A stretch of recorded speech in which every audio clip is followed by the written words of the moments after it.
Morning all, this is Reg from Micro Grinder with the 13th, I think, episode in my third channel. I'm not going to call it a series anymore because it's not a series, it's more of a serial, I would say. I'm playing a session today. Is morning time, it is just before lunch GMT, just before noon GMT, and the games look horrible, which is kind of why I've wanted to make a play session and try and show what it's like to play when the games are just a little bit tougher, a few more regulars, not as many fun players kicking around. So we've got to fight a little bit harder for what we get. So yeah, that's the plan here. Hopefully I won't completely get my backside handed to me and hopefully get some fun spots.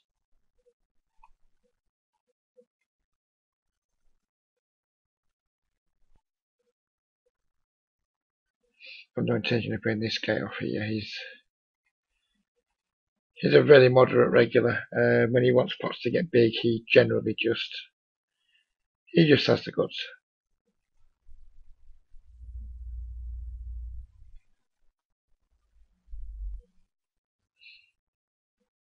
Oh yeah, my plan for today is we need to be stealing. When we the tougher games, we need to be stealing more. We need to be more active in and around the big blind and button, because it's not enough just to knit it up and do it for bad players to make mistakes. We kind of need to start forcing people to make some mistakes, putting some regulars in some tougher spots, and then forcing ourselves to actually play some tough poker rather than what I usually coach, which is let's find some bad players and just beat them up with solid value betting and just exploiting them. It's not as easy this time of the day when, to be frank, there aren't that many fun players on. There's a few Australians, almost no UK, almost no Canada, which are typically the nations where the weaker players come from. I did get a little bit of criticism for my commenting on making reads based on the countries players live in. But I stand by that. I do stand by it. I've been backed up by a solid winning player who also believes the same thing. It's not a complete science. We just stand to reason that more people playing from countries that aren't as well off are going to be more solid players, have less money to lose, and more likely to be professional poker players playing 30L for a living in their country than some guy in the UK is playing 30L who just with his pocket money or something. Here I'm not going to fold this to Woodcroft. He's a pretty bad aggressive player. He bets too much. I will be check raising this board and then just barrel it off. He's very aggressive.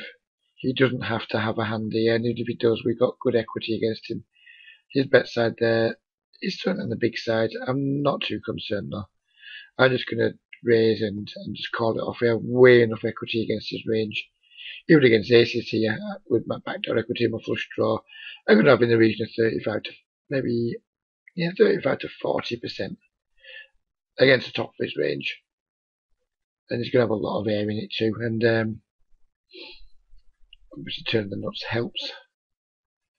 When does it ever hurt? Now it's just a matter of, do I let this guy do his thing? And I think I will. I'll let him do his aggressive thing. And he has done. And there we go, see. So that isn't what we intended to do, which was try and exploit regulars, but it does show that there is a huge value in getting reads on your opponents. Absolutely huge. I would not have taken that line typically against many players. And I'm glad I commented before it, and I'm glad it played out that way. Because notes and reads are really important when playing poker. People completely underestimate. A lot of people I coach, I've actually got quite a little stable now of people playing 888, and I do emphasise how important note taking is. I don't think any of them do it well enough yet. I really don't. As you can see, I've got notes on most players. I will take time at the end of sessions to go back and I will check the players in, cross-reference them with my Hold'em manager, and just put notes on it. Most of them are just things like this. Just with the VPIP PFR and any other things like 30-18 low 3-bet. This guy's probably not going to be too much of a flattering one, I would imagine. Yeah, 40-30, no positional awareness. Not very flattering, but it tells me what I need to know about the guy. And that's what a lot of my notes are. Let's pick another one out. Yeah, 25-21, just with a couple of notes. Yeah, you need to be doing it. If you're not doing it, it's either you don't understand the value of not doing it, or there's no nice way of putting it. If you're playing Snap, you're just too lazy to do it. And if you're too lazy to do it, that's what's probably going to be stopping you from being, instead of being a 6 big blind winner, that's possibly why you may be only 1 big blind winner, 2 big blind winner, or not even breaking even or losing.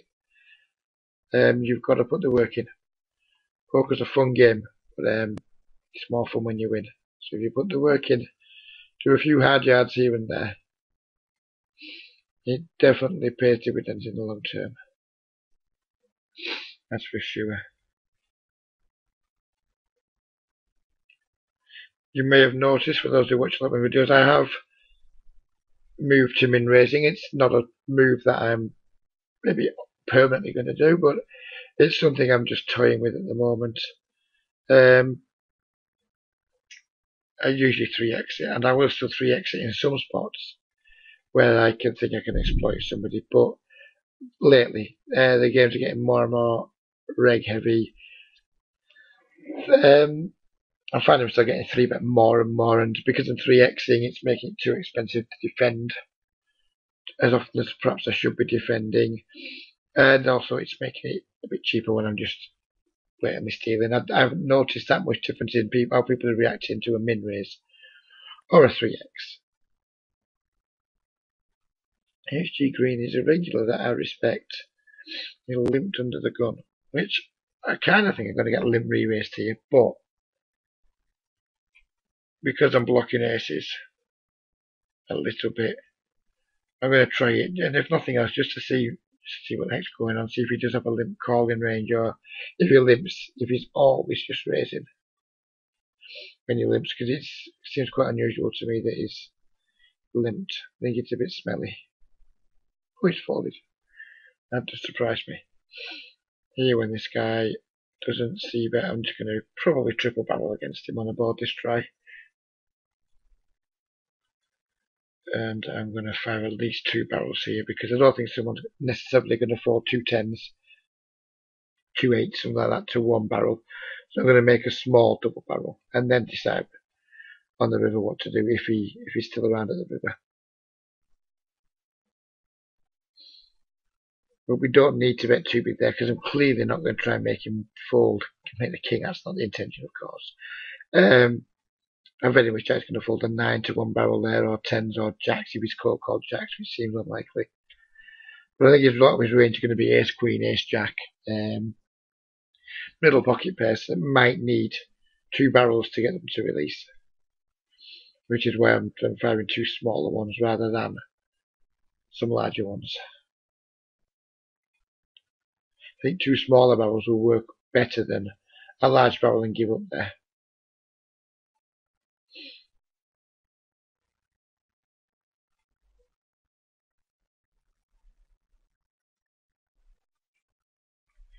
So because I'm min raising, it means we can have more fun. I would have opened this, which typically I wouldn't open it. It does mean we can have more fun without opening ranges. So that's hopefully what I'm intending to do. 40% of a straight flush there, so we can have some fun with that. We flop a pair.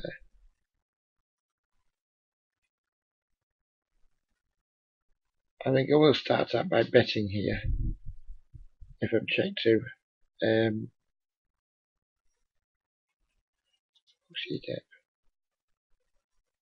That's not much of a note, so that's something I'll need to improve on. That's probably a note from a long time ago, because I'm not at all familiar with Foxy Deb. We'll just call for now, but I really wanted to go for the rest of Foxy Deb's stack. And I also not that inclined to fold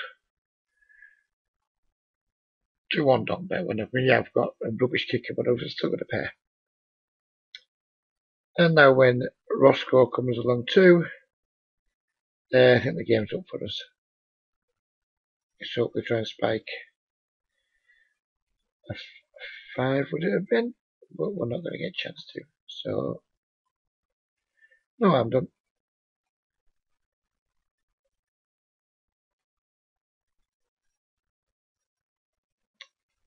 We're 10 minutes in. This is where not where I do it, because I do it at different times during videos, but this is where I will do my little bit of spam this week. I'm a microstates coach. I specialise, for want of a better word, in working with players that are losing or breaking even in the microstates games, and just giving you a really good grounding, some good solid fundamentals, some good post-flop advice to help give you your first step on the ladder of becoming a winning player. That's kind of what I like doing. It's where I had the most success. Right now I'm having some really good success with a clutch of players. Seem to be just in a good sweet spot. I've been coaching now for around 8 months, and yeah, I think I'm definitely getting better and better at it as time goes on. I'm learning what works, what doesn't work, and yeah, we're getting some really good results in with the group of people that I'm working with at the moment. So now might be a good time if you're thinking about getting some coaching. Now might be a good time to tap into it, because I'm in a good place right now. Can we peel here? I don't think so. I was tempted. It was close. But I think the guy behind me with his stack, I don't think he's going to jam too often, but it's quite a strong move. We've albeit only min-raised, but we still raise under the gun, and the guys squeeze from the blinds. It's a pretty strong move, and there's a good chance we're going to be absolutely crushed there with our 9-7. The problem I have personally with playing suited connectors in 3-bet pots is that if people are 3-betting the big pairs, we're kind of dominated too often. If we know they've got a lot of ace king, ace queen, ace jack, those types of things in the range, it's not too bad. But if people are only 3-betting, say 3.5%, 4%, which is pretty typical for these games, apart from like the regulars who are much higher, but I didn't have a read on that guy. If they're only 3-betting, say if they're 3-betting a solid range, 9-7 suited really doesn't do that well against it. And on top of that, there's a more than average chance that we're going to face some heat, given that he is squeezed under the gun from the blinds. So I think there's more than a good chance that we'll end up flopping bits and pieces. You know, you'll flop a pair, or you'll flop a pair with a cut shot, or some kind of backdoor flush draw or something. You tend up sticking round just a little bit longer than perhaps you should.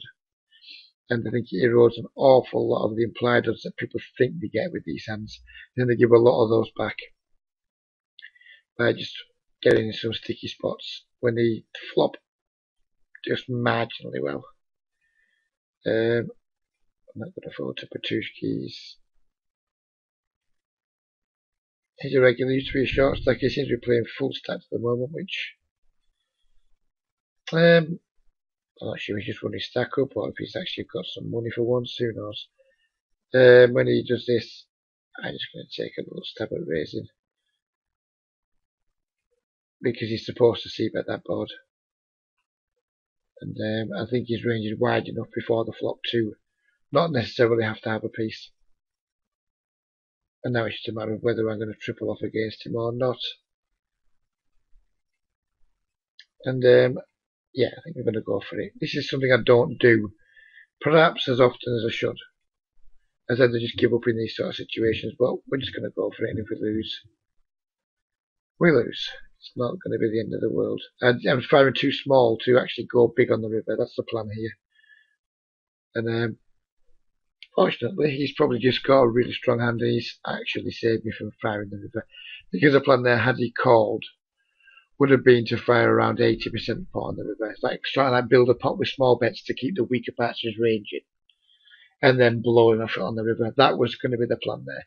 Try and get calls from Queen X with a flop raise and the turn barrel, and then try and shut him out of the pot on the river with a bet of around 80% pot. Fortunately, he prevented me from doing that by And I say fortunately because he clearly had a hand. So fortunately he's made me abandon my triple barrel bluff mission. Because the green tag raised, I'm going to check here. If a regular had raised, I would have maybe considered donking there, because a regular's not going to see bet this board as much as maybe a weak player is. But now, just going to blast it. I very much doubt this guy's got a 3 in his range. This guy may have a 3 in his range. And we're going to raise here with the intention of barreling off in some spots. Here I'm just going to check call because I think if I bet like $6, I have a hard time finding what I think he's going to call me with that's worse.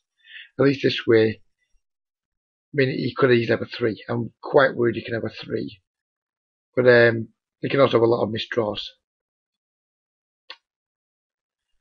So I'm not a big fan of paying off. He could easily have 3x, but and he has pocket 3s, which is a shame. But that's life, I guess. And that's why I sometimes prefer to donk flops on those sort of boards when I've got a set, because I think I mentioned it in my last session, people just don't see bet as much as they used to anymore, and I'm actually a little bit annoyed myself now that I didn't donk the flop, not because I lost the hand especially, although that is part of the reason. Also it's because I think I know people don't see bet those boards with high frequency. We've got to start doing our own bidding in all of these situations. I think we'll just 3-bet and get it in here against the guy with the short stack. And I would rather wait to see what happens here before I decide what to do here. So he's folded to my 3-bet, so let's see if we can make him fold again.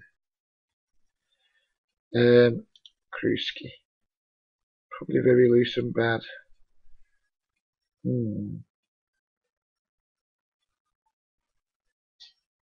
Really don't see the value in betting here, so I'm checking, but not with the intention of always folding. It's going to be hard to get called by too many worse hands, but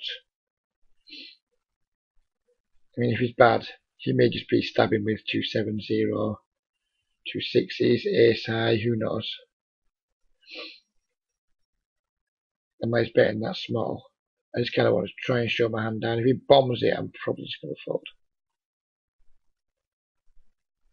That isn't necessarily a bomb.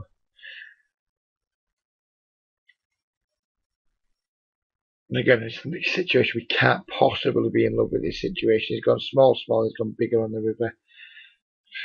I mean, if he's got a full house, good luck to him, I guess. Would he bet this with a queen? Possibly. Who knows how bad he actually is. But we're getting 4-1 on our money. Yeah, unfortunately, he did. He did have the jack. So, yeah. Things aren't going too great right now. But that happens in poker sometimes. You know, I knew when we started the session that we were going to be in for a harder session because of more regular stuff, but we appear to have lost most of our money to the weaker players. I'm just going to call here against Marvin. I'm 3-betting twice, but also want to keep this guy in the pot who's clearly a bad player.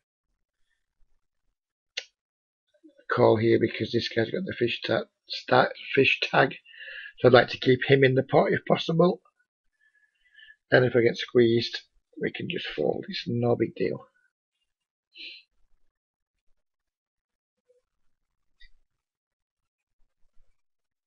Good shot, backdoor. But I feel it just once because I think this guy might pay us off if we back into something good.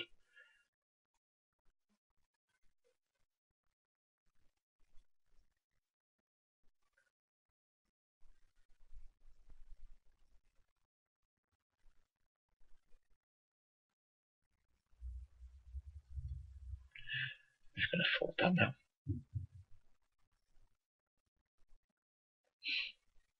A 10. Is it a good card for us? I guess it is in a way. I guess it can't be terrible. thing is, against the NATO, I just don't think he ever calls for the worst hand here. I mean, he doesn't have ace-9. I'm going to make quite a tight check, and if he bets, I'm probably just going to fold, because this guy is sight. He's pretty Ubinity, similar to me, and I'm going to just check, and I wouldn't be surprised if he checks back ace-king here. I wouldn't be in the slightest bit surprised. And I'm not going to pay if he bets. Who knows, he might just be slow playing some like king's pre-flop and he might just give us a showdown. It's just hard to win the pot against this type of player when they call the flop.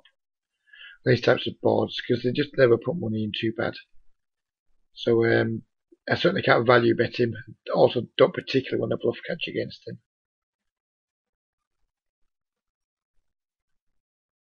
No equity here against this guy. And he did just check back. Maybe he had something like 2 queens there, 2 kings.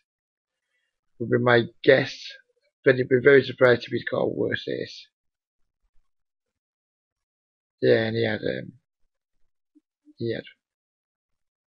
a marginal type of hand, which again, I think it validates my going to struggle to get value, but also can't really bluff catch against a guy, because he maybe could have considered bluffing there when I check back twice. I check twice here because there's one green tag and one guy with that short stack. I'm actually going to deviate from a min raise and go to a 30-cent, a 90-cent raise. Right, what are we doing here? I'm just going to put a really small fourth bet in here because I don't think he's going to fold. But I kind of just want to juice the pot. Who knows, he may even 5-bet me if he's got a strong hand. And now we just need to start figuring out how we're going to get all the money in. What can we do here? We can go 3. Can we go like 3, 750 shove, possibly? Yeah, I think we can. Yeah, comfortably. 3. I can even get it from here, can't we? So 690 will do. And he's folded, unfortunately.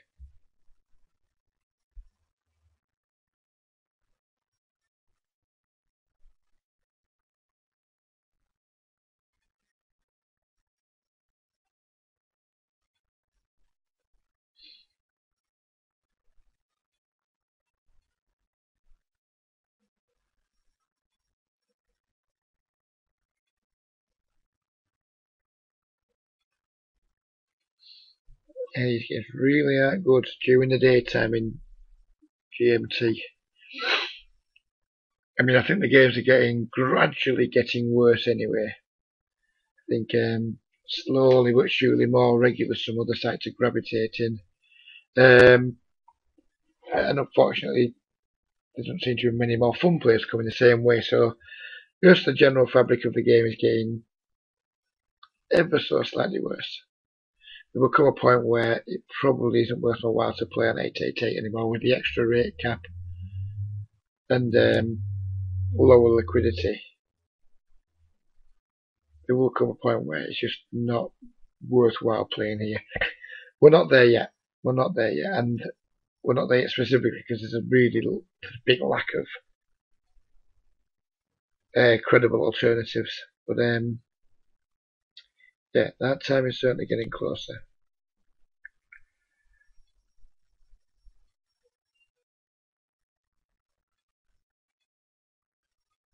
I did try a little bit of money on iPoker.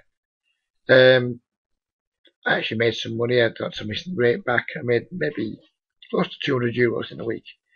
But it was just such a grind. It was dull. It was just 20 an hour, which I don't particularly want to play. I was 7 tabling it, and it was, yeah, I made money, and I could probably make maybe quite a low variance risk free €1,000 a month or something. But it's just a job. It just feels really like a job. And you're plugging yourself into grind. You're there. You're putting your 1,200 hands per hour in. It's just dull. It's really, really dull. It's not what I want poker to be. We're going to try and 3-bet HG Green here just from the button. We block some of his calling range. thought, why not? I don't think he didn't strike me as that guy who's calling too many 3-bets out of position, so he's probably a good guy to try it against. And it never hurts to build up a little bit of image with people you come across regularly.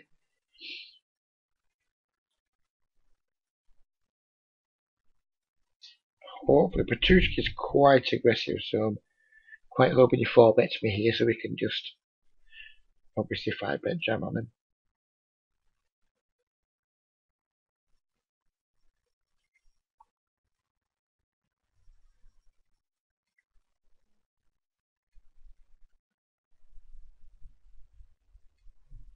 Yeah, as you can see, these games have been really quite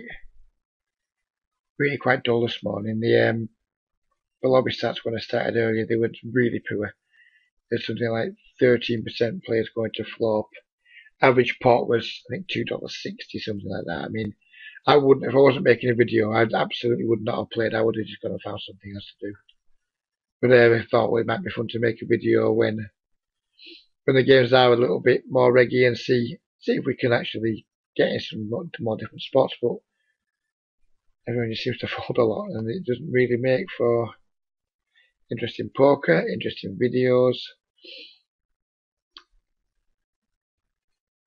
And we've been check raised here, which is quite interesting because he can't have the nut flush draw, as we well know. He's put a smiley face in.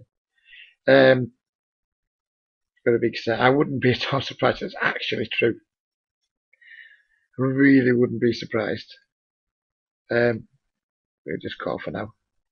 And now we pick up the gut shot too. And I actually do believe this guy's got a very big hand. There's no value whatsoever in shoving here. But having said that, with my gut shot and my flush draw, kind of painting myself into a corner, and I have to call.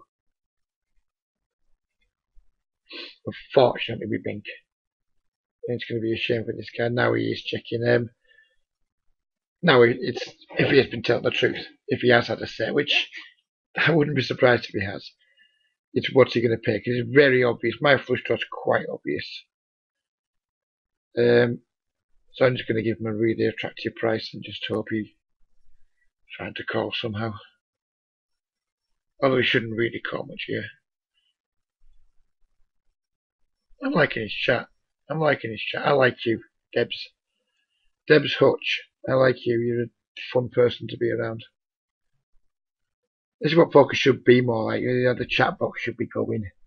People should be having fun, not needling each other, not being unpleasant. Just getting involved. That's how poker was when I first started. It was the regulars knew how to keep the recreational and the fun players involved. They chat to them. They talked about sport. You can't do any of that anymore in the speed games too often. So when that does happen, if I wasn't making a video, I would have absolutely got involved with a little bit of chitter chatter there. A couple of smiley faces. Just chatting away. I think it's fun. I do think it's fun. Poker should be fun.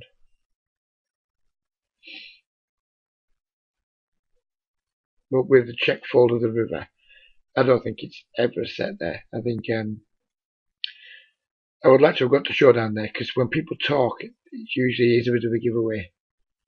So I would have actually liked to have got to see a showdown there. I would like to have been called, obviously because I had the nuts, but also to see what this person's doing when they're doing that kind of, and taking that line and putting the chatter on. Because I'd imagine it's something that they do frequently. I imagine they'll be giving something away there.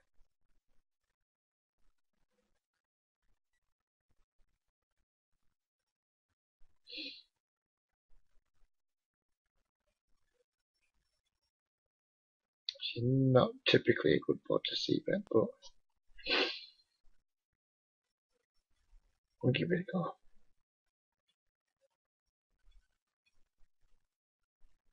If I had a decent ace high there, I wouldn't have c-bet. But we have absolutely no showdown value. Oh, there's Rick. Another guy who's I've worked with briefly. He's someone I talked to quite a lot about poker. So, yeah, he's a good guy to have around.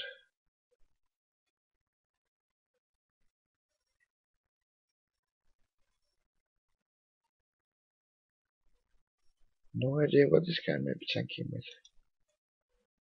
64.33. Who knows, maybe he's just doing something else whilst he's playing.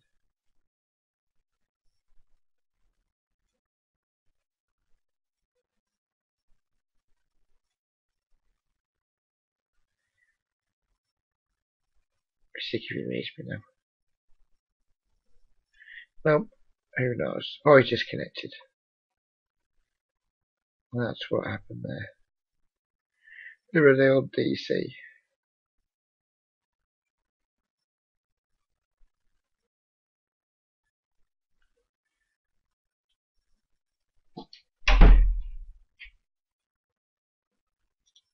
Oh, she's a risky character again.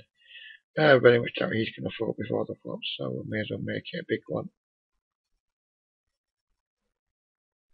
He did. Well, shut my mouth. I mean, the guy called a 3-bet early with the Jack 8, and then he just let him fall. That does surprise me. I'm quite surprised he's folded there. So he has been known to donk in the past with his top pairs, so we're just triple barrel against this guy here, and if he's now taking a check call line with his top pairs, and there you go, that's just a really good example of, again, using a note and just having a bit more of a clue about what's going on there. I mean, the note said he donked. Albeit it was in a 3-bet pot, but he still donked his top pair. So then when he takes a check call line, it doesn't have to mean something different, but it probably does. Can I squeeze here?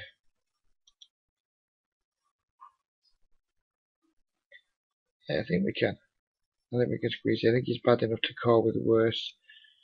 And also, I mean, hopefully, I'm really hoping everyone just falls, but first folds, but I'm not too concerned if this guy does call, because I think he's definitely loose and bad enough to call with worse.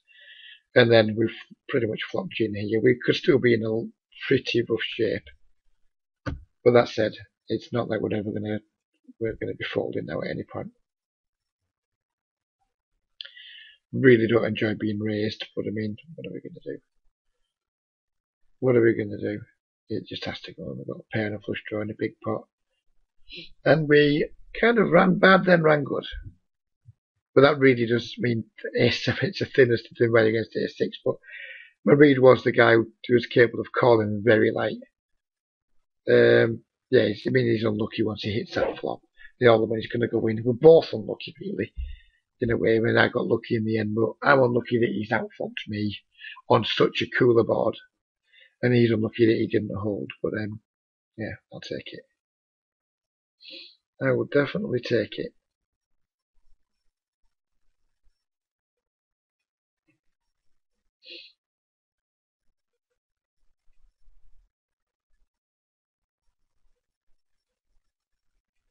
So again, I'm making a video on a run, but I think I should make a video every single time I play, because it's absurd how often I think I've only had one losing session in maybe 15 videos I've made now. It is beyond absurd. And I promise you, I don't disregard sessions that I lose on. If I lost, I would just put the session up still. I don't have the time to make lots and lots of videos. I'm not in love with this, but it's such a small bet. Such a small bet. I'm just going to complete here. And now I kind of think we have to raise him, and we'll end up flipping here against ace king with the king of diamonds or something like that. Or we just be crushed by aces. But then we can't really back off once we flop this well.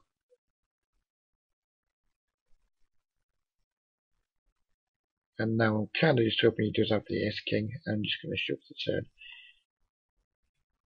turn. And I still could have, I wouldn't be surprised if I am beat here, but it's hard to be beat. He needs to have aces, queens, or a flop flush, which seems kind of unlikely. I think he's way more likely to have ace with a possible king of diamonds, or maybe kings with the king of diamonds, possibly.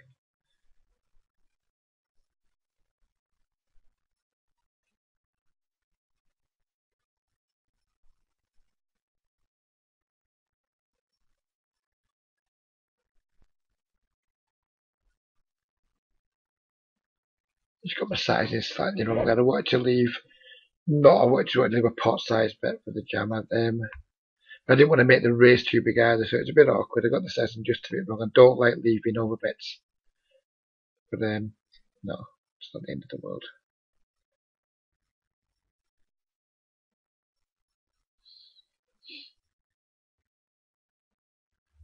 So we have around 5 minutes for the end of the video. I'm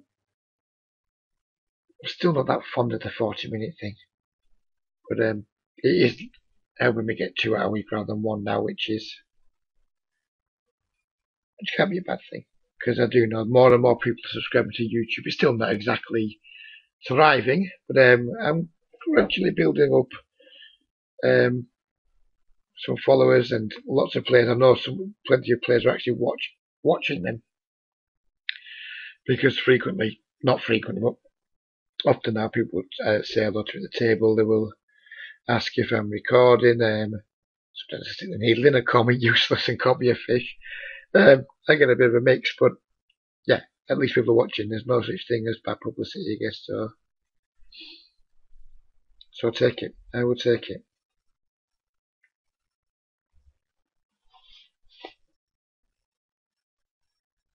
Sorry if you can hear that vibrating. It's just somebody trying to ring me. I'll have to leave it for the time being.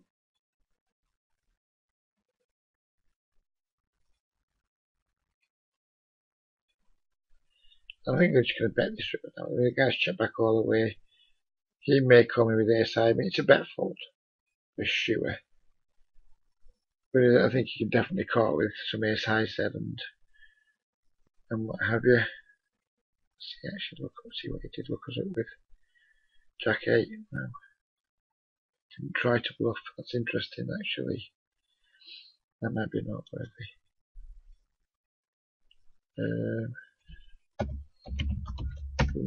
Bluff with a question mark, just because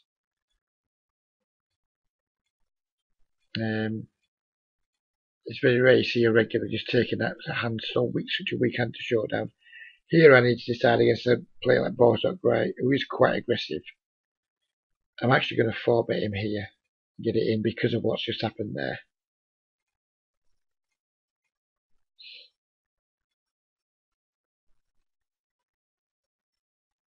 I think it'll be quite interesting sometimes when you have 2 spots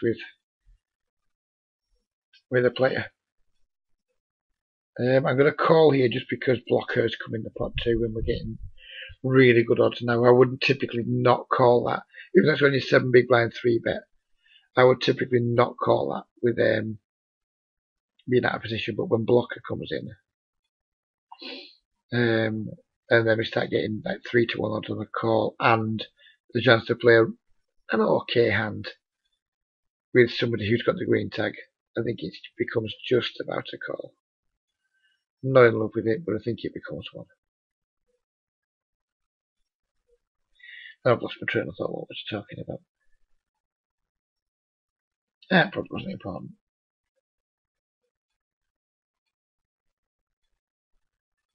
I'm just going to bet here against Jake.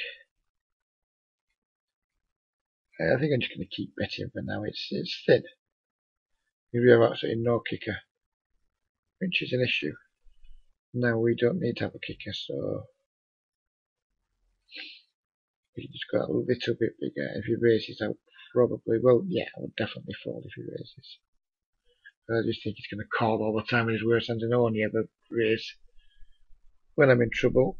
I would 3-bet here against somebody who might be a weaker player, but the guy in the big blind has no money.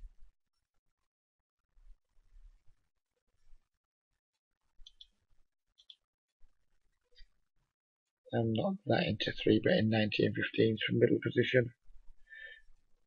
Not from when they open from middle position, shall I say.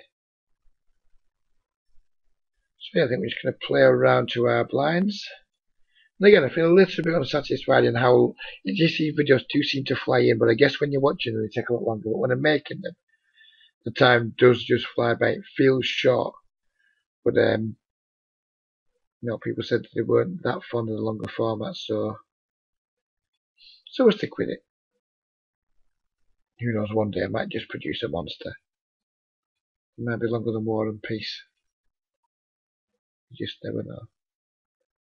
No, we are getting close in the session, so I hope you've enjoyed it. And just remember, if you are the kind of player I enjoy working with, which is a losing player or a break-even player who's looking to improve the poker game, really do consider giving me a try. My rates really are very reasonable.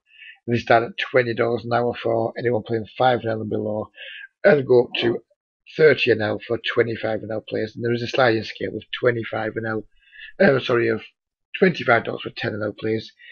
I really would recommend that you do try it if you're thinking about it. You haven't got an awful lot to lose, and there is plenty to gain, as you would be able to tell by speaking to a lot of the guys I've worked with recently.